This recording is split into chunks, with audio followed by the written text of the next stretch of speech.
পথে যখন আমি যাই, ওই মাঝে মাঝে একটা মায়ে দেখতে পাই, আলতা রাঙা পাই আবার নুপুর পরেছে।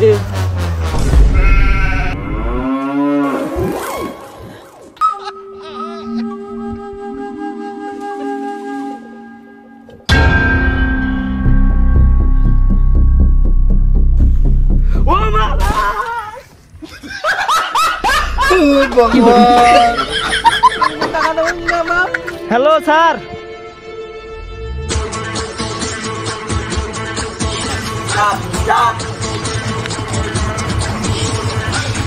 এই ড্রাইভার গাড়িটা ওখানে রেখে আমার সাথে আসো।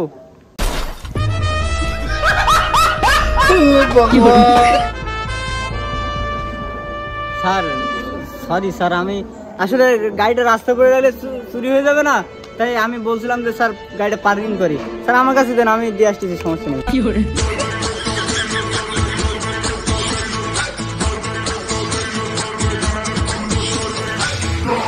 কোথায় লাশ? কোথায় এখানে লাশ? কোথায় স্যার? এখানে তো আশেপাশে কাউকে দেখতে পাচ্ছি না। আবার এমনটাই নয় তো যে লাশ ভয় পেয়ে পালিয়ে গেছে। লাশ পোলাবে কি জন্য? লাশের পোলানোর কি দরকার? ও কি খুন করেছে নাকি? ও তো নিজেই খুন হয়েছে।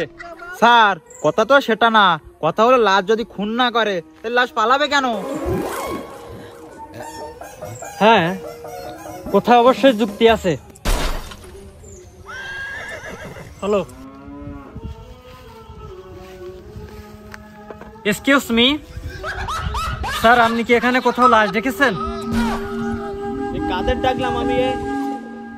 হ্যালো স্যার, আমি আপনার সাথে কথা বলছি। স্যার স্যার বেচারা মনে হয় ঘুমাচ্ছে, ঘুমাতে দেন।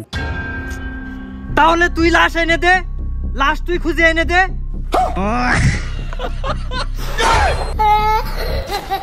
মেজাজটাই খারাপ করে দিল আমার।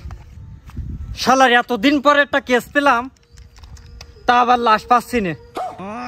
আমার তো মনে হয় আমাকে যে ফোন দিল লাশটা ওই শালাই গায়েব করে দিয়েছে, যাতে ও নিজে ফেসে না যায়।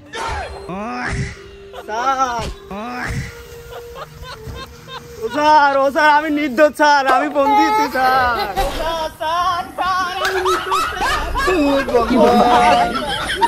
আমি নির্দোষ স্যার, আমি এই পথ দিয়ে হেঁটে হেঁটে যাচ্ছিলাম বাগান দিয়ে স্যার, আমি কিছু করিনি স্যার। এই তাহলে লাশ গেল কোথায়? আমি নিশ্চিত তুই লাশ গুম করেছিস। আমি তোর মতো লোকদের ভালো করেই চিনি। শালা লাশ চুরি করে কিডনি বেচে দেয়। সত্যি বল, না হলে গুলি করে দেবো। স্যার এত সময় যার সাথে কথা বলছিলেন স্যার, ওইটাই লাশ স্যার।